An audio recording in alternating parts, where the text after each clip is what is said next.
అందరికీ నమస్తే అండి. సో ఈరోజు ఆంధ్రప్రదేశ్ సిఐడి సిట్ నేతృత్వంలో 6 సభ్యులున్న బృందం ఏపీ లిక్కర్ స్కామ్ అంటే 2019 నుంచి 2024 మధ్య ఆంధ్రప్రదేశ్లో జరిగిన మద్యం కుంభకోణంలో వాస్తవాలు వెలికి తీయడానికి విజయసాయిరెడ్డి గారిని సుమారుగా 6 గంటల పాటు ప్రశ్నించిందండి. ఆయన చాలా వరకు చెప్పేశారు, నిజాలు చెప్పేశారు. ఆ తర్వాత రాజ్ కసిరెడ్డి అంటే కసిరెడ్డి రాజశేఖర రెడ్డి గారి తండ్రి ఉపేందర్ రెడ్డి గారిని కూడా సుదీర్ఘంగా ప్రశ్నించారు. ఇందులో రాజ్ కసిరెడ్డి తండ్రి నిన్న కూడా విచారణకు హాజరయ్యారు, ఈరోజు విచారణకు హాజరయ్యారు. ఆయనేమో నాకేం తెలియదు, మాకు సంబంధం లేదు, మాకేం తెలియదు అని సమాధానం ఇస్తున్నారు. కానీ విజయసాయిరెడ్డి గారేమో కసిరెడ్డి రాజశేఖర రెడ్డి పాత్ర ఏమిటి, ఆయన ఏ విధంగా దీనిలో భాగస్వామి, ఆయన ఏం చేశాడు, ఏ డిస్టిలరీస్తో ఆయన సంప్రదింపులు జరిపాడు, ఎంత డబ్బులు తీసుకొచ్చాడు, ఎవరికి అప్పచెప్పాడు, ఏ కంపెనీలకు ఆయన అంటే ట్రాన్స్ఫర్ చేశాడు, ఈ లావాదేవీల్లో అతని పాత్ర ఏంటనేది ఆధారాలతో సహా తన దగ్గర ఉన్న సమాచారం ప్లస్ ఆధారాలతో సహా విజయసాయిరెడ్డి గారు సిట్ అధికారులకు చెప్పారు.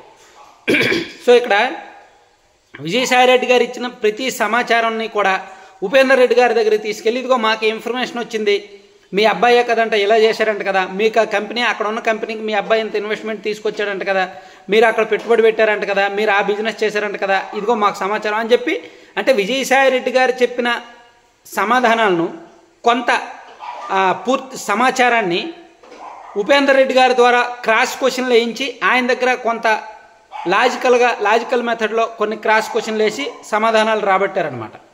ఇలా ఈ క్రమంలోనే దాదాపుగా మద్యం కుంభకోణంలో ఎవరి పాత్ర ఏమిటి అనేది గుట్టు విప్పగలిగారు. ముఖ్యంగా విజయసాయిరెడ్డి గారు చాలా కీలకం. విజయసాయిరెడ్డి గారు ఆర్థిక వ్యవహారాల్లో నిపుణుడు.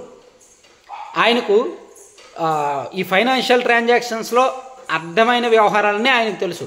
జగన్మోహన్ రెడ్డి గారు ఇలా అక్రమాస్తులు పోగేయడంలో విజయసాయిరెడ్డి గారే కీలకం. సో 2019లో అధికారంలోకి వచ్చిన తర్వాత వైసీపీ ప్రభుత్వంలో కూడా విజయసాయిరెడ్డి గారు అన్ని రకాలుగాను కీలకంగా వ్యవహరించారు.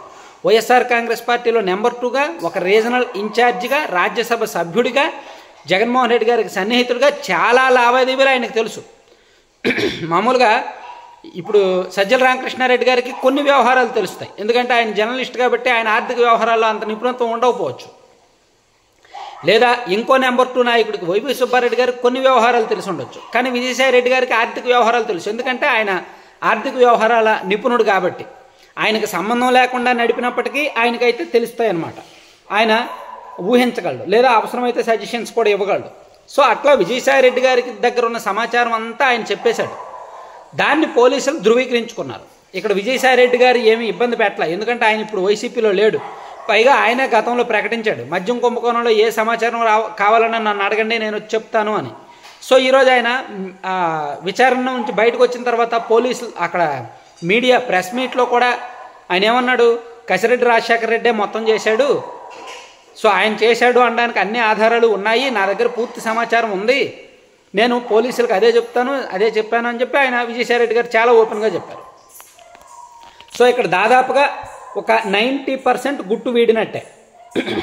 2019 నుంచి 2024 మధ్యలో ఆంధ్రప్రదేశ్ రాష్ట్రంలో జరిగిన మద్యం కుంభకోణంలో ఈ అవినీతిలో 18,000 కోట్ల అవినీతి జరిగింది అని కూటమి ప్రభుత్వం భావిస్తోంది.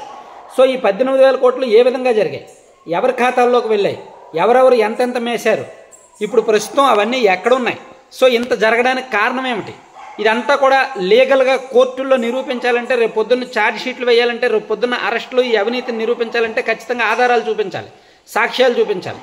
సో దాన్ని వెతికే క్రమంలో సిట్ పోలీసులు కొంచెం దూకుడుగానే వెళ్తున్నారు. విజయసాయిరెడ్డి గారు దాదాపుగా మ్యాక్సిమం ఇన్ఫర్మేషన్ ఇచ్చేశారు, మ్యాక్సిమం గుట్టంతా విప్పేశారనమాట. సో నేను అనుకోవడం, నా కామన్ సెన్స్ ప్రకారం రాజ్ కసిరెడ్డి దొరికితే మ్యాక్సిమం ఈ కేసు సాల్వ్ అయిపోద్ది. రాజ్ కసిరెడ్డి దొరికితే పోలీసులకు కొన్ని అనుమానాలు ఉన్నాయి, అతని దగ్గర నుంచి రాబట్టాల్సిన సమాచారం సమాధానాలు కొన్ని ఉన్నాయి, అవి కూడా వచ్చేసాయి అనుకోండి, అతను అప్రూవర్గా మారలే రాజ్ కసిరెడ్డి, ఎందుకంటే అతను మొత్తం వ్యవహారాలన్నీ చూసింది అతనే.